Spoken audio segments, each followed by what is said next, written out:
Hi, this is Carol, and welcome to Speakerman Speaks Retail, where we navigate retail from now to next through my latest retail trajectories and interviews with industry experts who are helping us chart the course.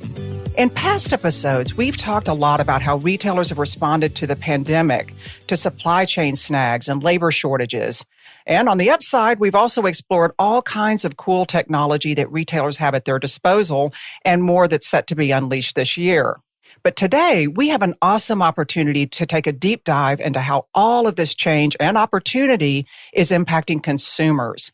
What consumers are thinking, what they really want from retailers and brands, which behaviors have drastically changed, and what's on the horizon. My guest is passionate about getting to the why of consumer behavior and making sure that key shopper segments aren't overlooked just because they get less media attention. As trends manager for global insights leader GWI, she tracks retail across multiple channels, categories, and hot topics. GWI's software as service platform is trusted by a who's who of leading brands, media companies, and agencies, including Google, Twitter, Omnicom Group, LVMH, Amazon, and Walmart, giving its clients a powerful, multifaceted view of consumer trends. So I am thrilled to have Katie Gilsenen here today to bring a timely check-in on consumer behavior. And I really can't think of a better way to kick off the rest of 2022. So thank you for joining us, Katie. It's great to have you here on the show, and I'm really looking forward to hearing your insights. Thanks so much, Carol. It's absolutely great to be here. Yeah. I've looked through your research and several of your reports. I think it's great that you make so much of this research available to the public on your site, on GWI.com. And most recently, you released the 2022 Connect the Dots report, which I found fascinating. And in it, you identify several themes that are going to drive behavior this year, consumer behavior. So as you compiled that report, did anything really jump out at you as being particularly directional, or did anything even surprise you? That's a really, really great first question. I mean, there's so many trends in this report that really hone in on how consumers are thinking, how they're feeling, and what's changed. I think now more than ever, there's a greater need to rely on consumer-driven insights to really get a full picture of consumers' mindset and to zero in on what's important. So with that in mind, there's definitely a few standout trends from this report that have stuck with me personally. So the first one is around pandemic really prompting consumers to reflect on and reassess their priorities and really ultimately figure out what makes them happy. We've seen that the pandemic has inspired many people to be more active in pursuing their individual talents, as many people started to think, if not now, then when?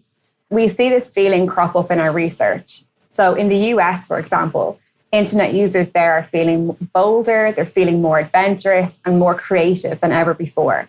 And at the same time, they see less of a need to be careful, which I think is probably partly fueled by an increase in consumers generally feeling more optimistic about their personal finances, which has more or less reached pre-pandemic levels in many world regions. And there's definitely a theme of consumers working to sort of take back the reins over their lives and make up for lost time. And I think this newfound mindset is something that many brands and retailers can leverage in their messaging and tone to really connect with consumers. So doubling down on their need for adventure, their desire to grow, and to really make up for missed experiences. And then another trend that really ties in quite nicely with this one is a trend around well-being. So we know from our research that around 2/3 of consumers across 7 markets are more conscious of looking after both their physical and mental health than before the pandemic. And this is a topic that I'm very passionate about myself personally, and it's one that I wrote for the report.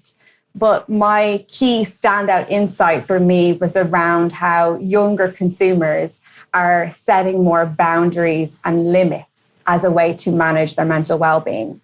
So younger consumers were far more likely than older consumers to say they're taking more breaks from work, that they're spending less time on social media, and that they're saying no to unwelcome social activities, all in the bid to manage their mental health. And I think this is important for a few reasons, because we've traditionally lived in a yes culture when we're often guilty of saying yes to things when we're already overwhelmed and our limits. And I think the message here is that there's huge power in saying no for self-care.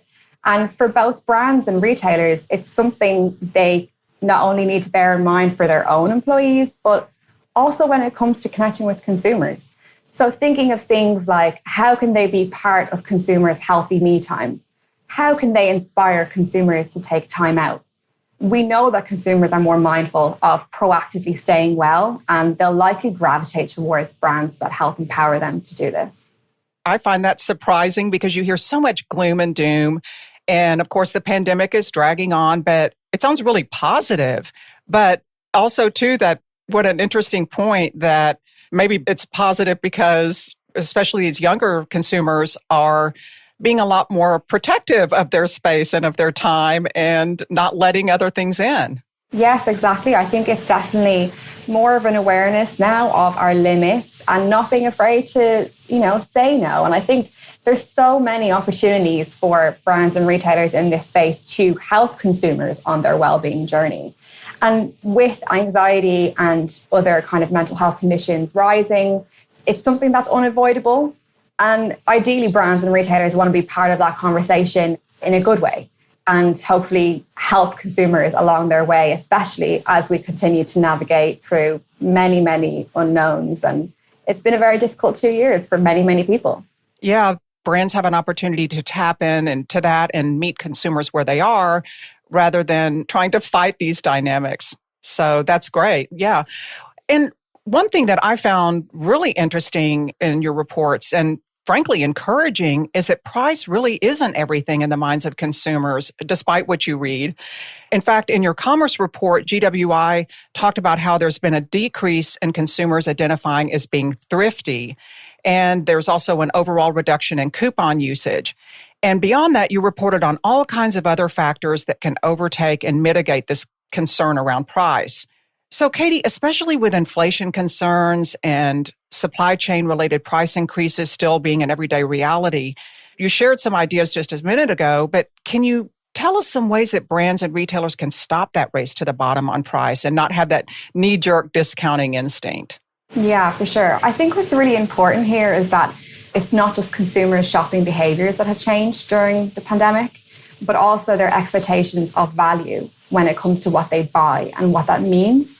And as you mentioned already, we've seen a decline of price as a purchase driver across a number of categories like fashion, consumer electronics, and household products for many US consumers. And at the same time, like you mentioned, cost-saving behaviors like using coupons or looking for discounts have also decreased in priority over the past year. From our data, we know that what's important for US consumers when shopping in stores specifically, and what's increased over the past year, is receiving good customer service and friendly service. If we break it down to the very basic component, it makes sense why. Because it's something that's largely missing from the online shopping environment. And as much as I personally love the convenience of online shopping, I definitely shop more online myself, but I do miss the experience of being in store. I miss the ability to try things on or to speak to a real person. And I think this is all shining through in our research. So for physical retailers specifically, I think building on that experiential side of retail, but also nailing the basics like customer service and recognizing how important that's become is really key to get more consumers through their doors. And I guess a good way to look at it is about filling the void that online retail can't really fill in the same way. So we'll definitely see, I think, the role of the physical store move more towards being centered around a human-centric experience. I recently read that IKEA purchased a huge space in Oxford Street in London, where I'm living. And that was all with the aim of giving consumers a place for inspiration, for community and engagement. And I think these things are largely missing online, and something which consumers are craving is a space for physical retailers to fill. And talking about the price end of it, one thing that I found really interesting about what you were saying is you talked about apparel and consumer electronics and how consumers are being less price sensitive in those categories. And that's great news for retailers and brands because those are the categories that are higher margin and they can make more money off of. So that I think is some really great news. But digging a little bit further into what you just said on consumer experience and customer experience, particularly relating to brick and mortar as shoppers go back to stores in a limited way, I think everybody looks at customer experience differently. Everyone has their own idea of what that means. But with the rise of self-checkout and automated solutions coming into brick and mortar in particular, and with these labor shortages still causing problems, where do you see that balance between people power and technology going? Do consumers demand personal attention, or do some consumers really favor these automated experiences and think of that as being ideal customer experience? Yeah. So I think first off, I think many often talk about online and offline shopping as this zero-sum game, but it's just not the case at all. Using one channel doesn't necessarily lead to the exclusion of another. And I think the key thing to remember is to remain ahead in this changing environment. Physical retailers need to adapt by building better links between online and offline touchpoints if they have both physical and online stores. And going off our findings, we know that consumers value a personalized human experience. So that element of physical retail isn't going anywhere, especially for high-end categories like luxury goods. So as an example here, 53% of consumers across 5 markets who prefer to buy luxury items in store most expect great customer service from high-end brands. And I think the ability to go in store and to interact with people and connect really can't be underestimated, especially after such a long time of restrictions. And it's really also part of filling that social void that's been missing in our lives for so long. And then I think alongside that, we can definitely see how technology is helping to enhance the experience. So for retailers, it's all about getting a good balance, nailing the basics, which is good service, and then using technology to take that experience to the next level. So last summer, we partnered with Avery Dennison to explore how technology can really restart retail for the better. And in that research, we explored how the in-store experience could be elevated in the US. And in that findings, we found that things like self-checkout, curbside pickup, and being able to pay with mobile payments services all ranked in the top 3. And I think the demand for less contact is definitely supported by mobile payments, with the biggest growth coming from older consumers, perhaps surprisingly.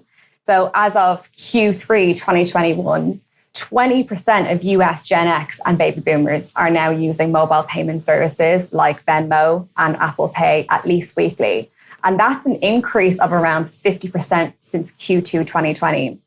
So I think for retailers, it's really important to hone in on what consumers are looking for, such as contactless options or even usage of QR codes to be able to get more product information when they're in store. And this is technology that we know already exists. And all of these things combined will really take the shopping experience up a notch. Yeah, absolutely. GWI does a really great job of parsing out all of these generational differences that everyone wants to track. And you do it across all kinds of topics and categories. And I know from our conversations offline that you're particularly passionate about paying attention to older shoppers. So, Katie, why should retailers and brands shift their attention there, or in some cases, keep their attention there? What are you seeing in terms of older shoppers and that demographic and the benefit of engaging with that shopper online and in stores? Yeah, so this is a topic that I'm really, really interested in. I could probably talk about this for hours, but I'll try and spare you guys the details. Yeah, so for me, for quite some time now, I think brands and marketers have generally focused much of their attention towards targeting younger generations. And I mean, don't get me wrong, that's not to say that these younger groups aren't worthy of the attention that they get. But I think older generations, such as Gen X and baby boomers, are often overlooked along the way. And in my opinion, there's a bunch of reasons why more attention needs to be paid to older consumers specifically. First off, this audience is pretty massive. It's estimated that by the end of this decade, more global consumers are expected to be older than 60. So we'll just let that sink in. And then to add to that, this audience has more money to spend. So they're more likely to have a bank account, first of all. They're more likely to have a credit card, and they're more likely to fall into the higher income group. than Gen Z or millennials. And I think as the world starts to recover, there's a really strong chance that older consumers will be spending more.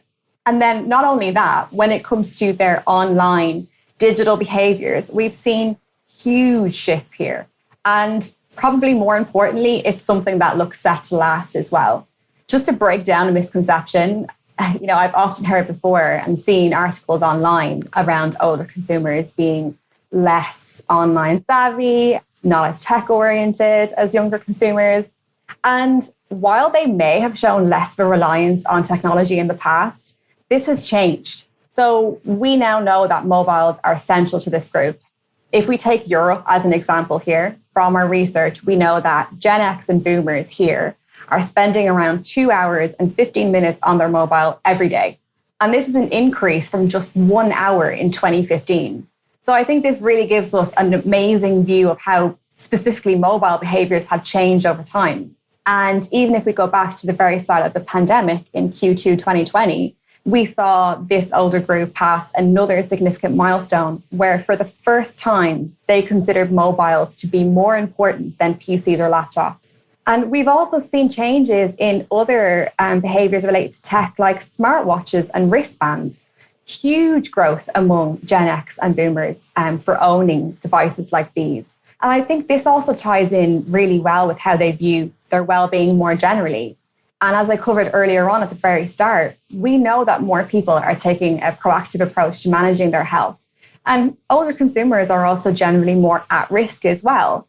So I think we'll likely see further growth in the health wearable space among this group, which, until this point had rarely been considered a target audience for these products.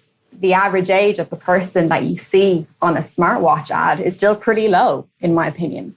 And I think when we look at it from a shopping lens specifically and with their behaviors, older consumers in Europe also lead the way here. So close to 60% of this group in this region say they've shopped or browsed for products online in the last week. And a significant portion of this group are also engaging with tutorial videos online. So this is just one example, really, of potentially great way to reach this group through the likes of educational how-to videos that really help to engage them.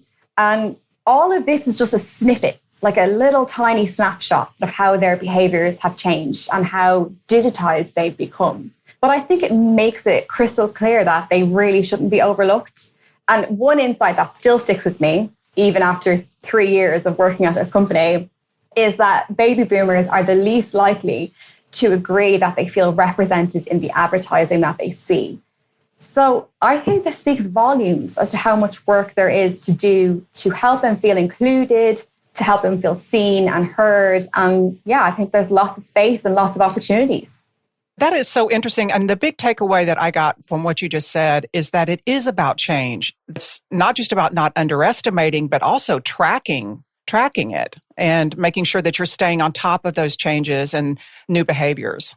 I think that's such a great observation. And I think, that really rings true to me because what may have been true in the past no longer stands anymore. And I think, as you say, you having research at our fingertips like this enables us to track changes over time. And it's very, very powerful for informing how consumers are behaving right now and the direction that might move in the future. And really kind of where brands and retailers should focus their attention a little bit more as well. Absolutely. Well, this is something you touched on just a few minutes ago, but throughout your research, I did pick up on this thread of these consumer mindsets where they seem to be saying, hey, you only live once and making up for lost time. And as we've heard for a while, favoring experiences over just acquiring things. And of course, the pandemic has only accelerated all of that. And when you pair that with the fact that the retail numbers that came in just recently for the holiday shopping period were actually quite good, it almost feels like consumers are spring-loaded to spend even more. So where do you see spending shifting? And if consumers are in the mood to indulge, what does an indulgence look like these days in the wake of the pandemic? Yeah, absolutely. At the end of the day, the outlook for spending really does depend on consumer confidence. Throughout the pandemic, and very understandably so, we saw confidence in personal finances take a huge knock. Very, very fortunately, we're starting to see that optimism recover. It's super promising for brands and retailers alike. But I definitely think there's definitely, differences among regions as well that is important to bear in mind. So the likes of Latin Americans, their optimism about their personal finances are still trailing behind and have not yet reached pre-pandemic levels of confidence. So for certain consumers, there's definitely a need to be more mindful. But on the whole, things are starting to look much brighter, which is, super reassuring. For example, like when we think about indulgence, we often think about, spending money on high ticket items and really going all out. But I think based on our research, we know that close to 40% of consumers across 7 markets say treating themselves has become more important. And actually, this has taken the top spot in markets like France and Italy, for example, where treating oneself actually came ahead of things like saving money or even spending time with loved ones.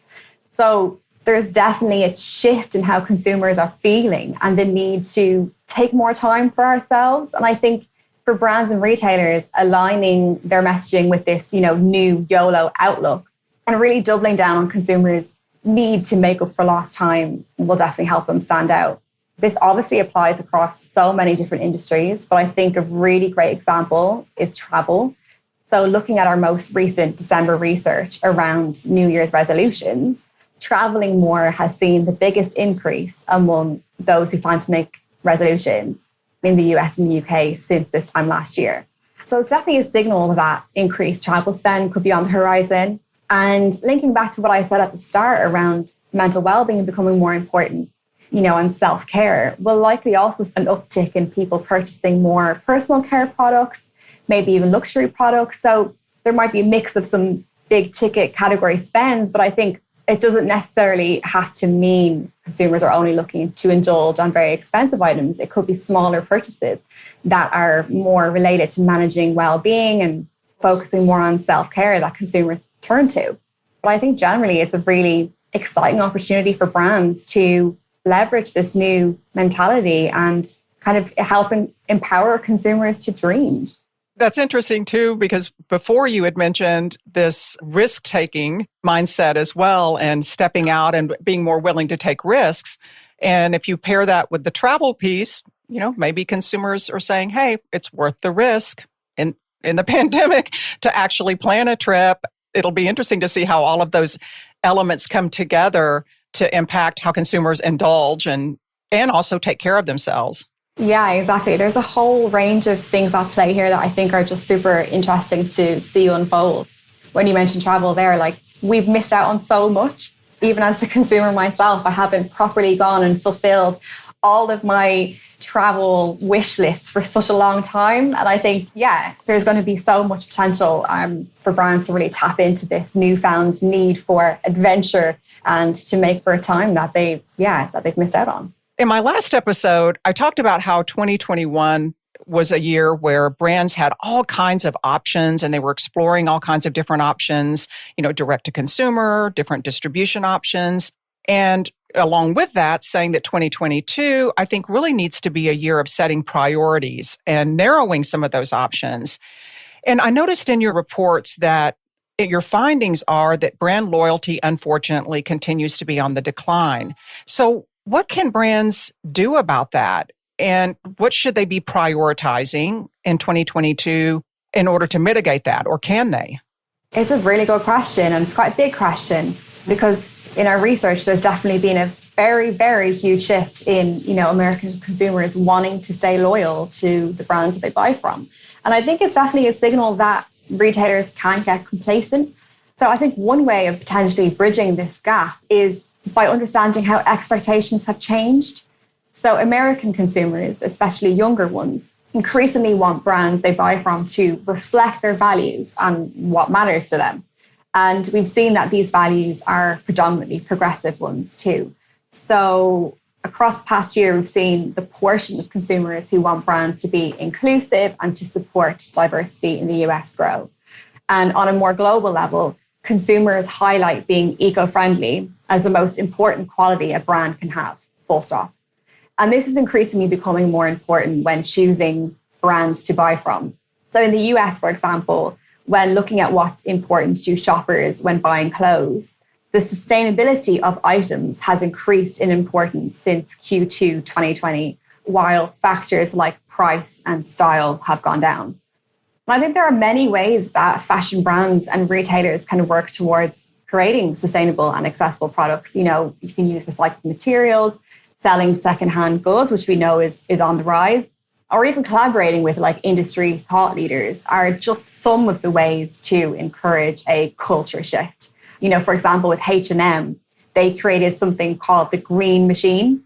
And it's basically technology that separates and recycles polyester and cotton blended clothing at scale.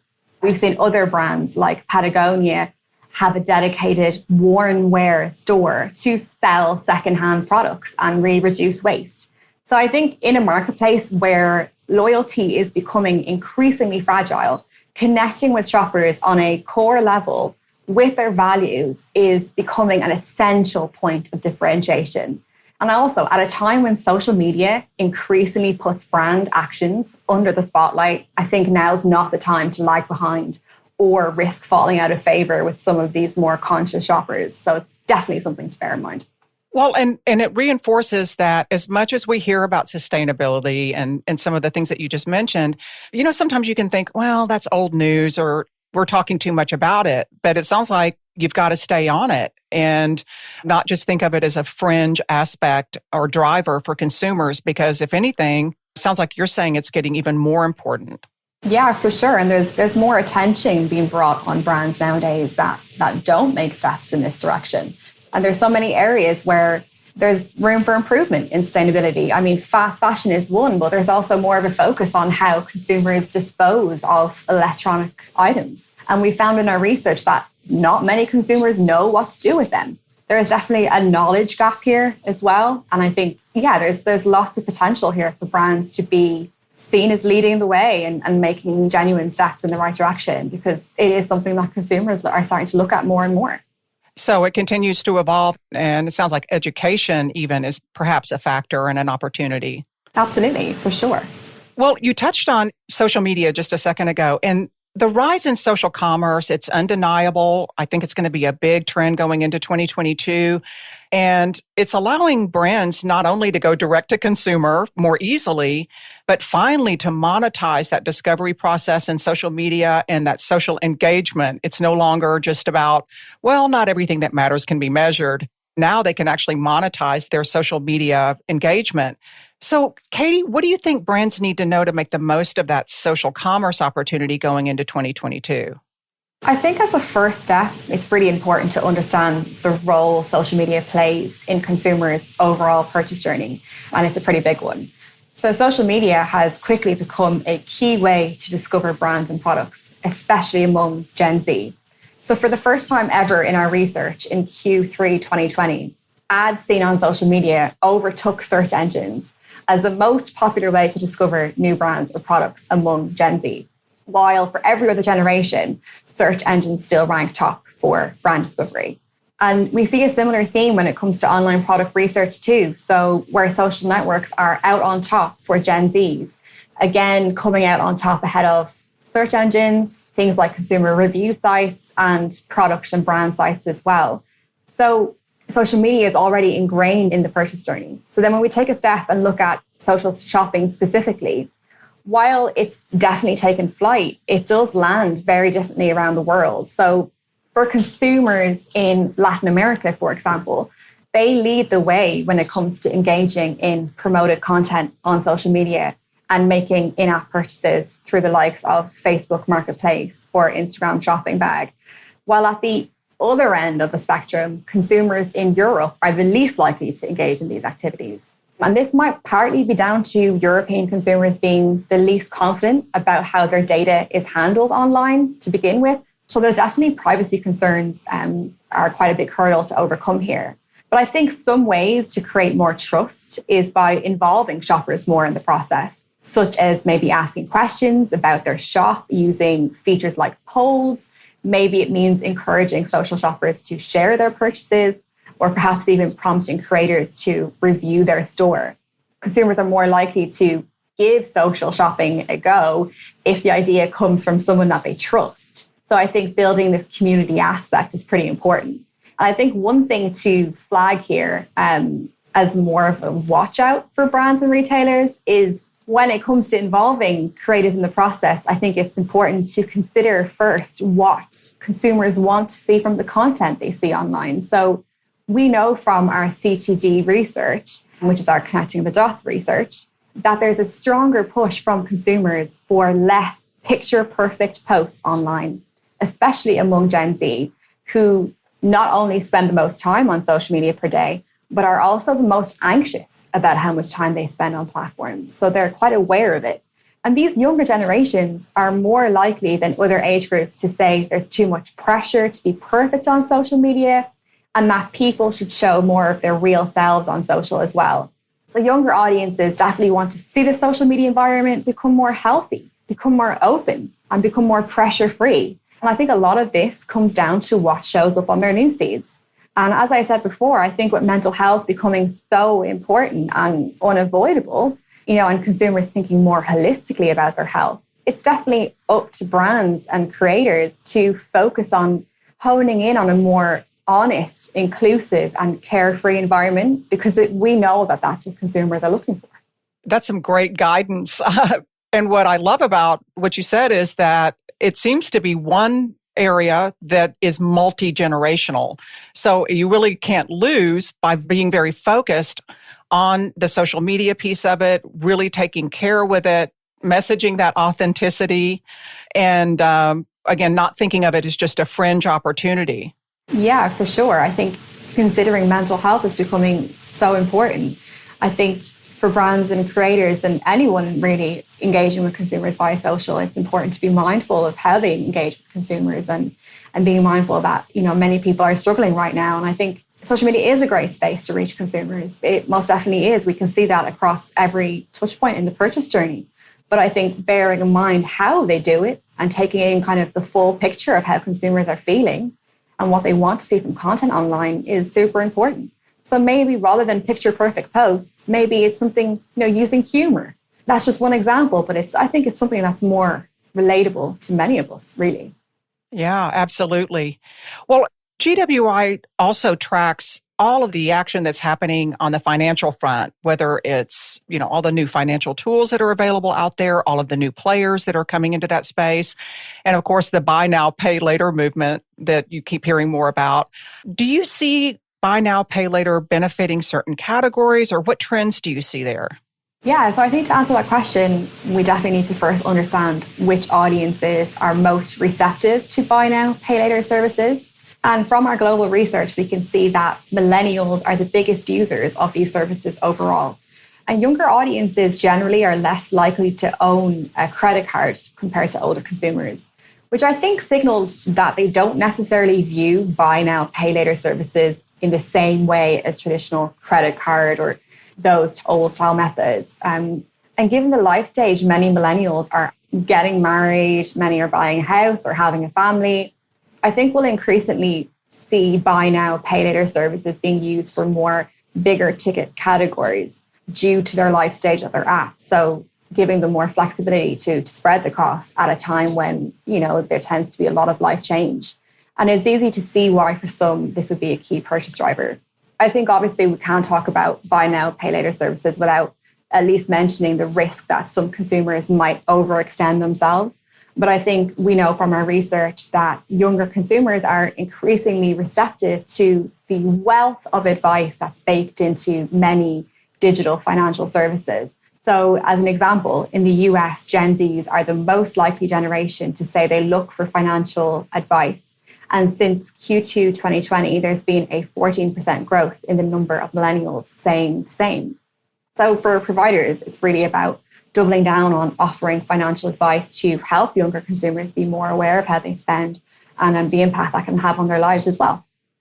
Yeah, so from a category perspective, it sounds like you're saying the life stage equation impacts the category decisions and how they use these financial tools, because depending on where they are in their life, they'll be buying different types of products, and at certain stages, they'll be buying more high-ticket items, and that's where the buy now, pay later might gain more traction. Yeah, for sure. I mean, even on a personal level, like I know quite a few people and friends that are engaging more with flexible payment options because they're setting up their first home, just as an example. Because obviously, as we all know, setting up a first home is very expensive. So I think it's identifying that, the life stage of millennials, especially who are the biggest users of these services, will definitely impact what kind of categories they purchase. Yeah, that makes a lot of sense. Well, you touched on, and I love that you keep bringing in the global perspective. I mean, one of the big advantages, I think, of GWI's research is that you're a truly global company. You have offices all over the world, and you track not only the generational differences that we've been talking about, but also global differences in different markets. And I think there can be an assumption, though, that all consumer behaviors at some point become universal, that it's just some markets are ahead of others, on a global scale, and that eventually everybody will catch up. And I'm seeing some things that are contrary to that. When you look at live streaming, for example, retailers are dabbling in it here in the US and they want to be involved in it and participate in it, but we're just not seeing the massive adoption in the US that's already happening in China.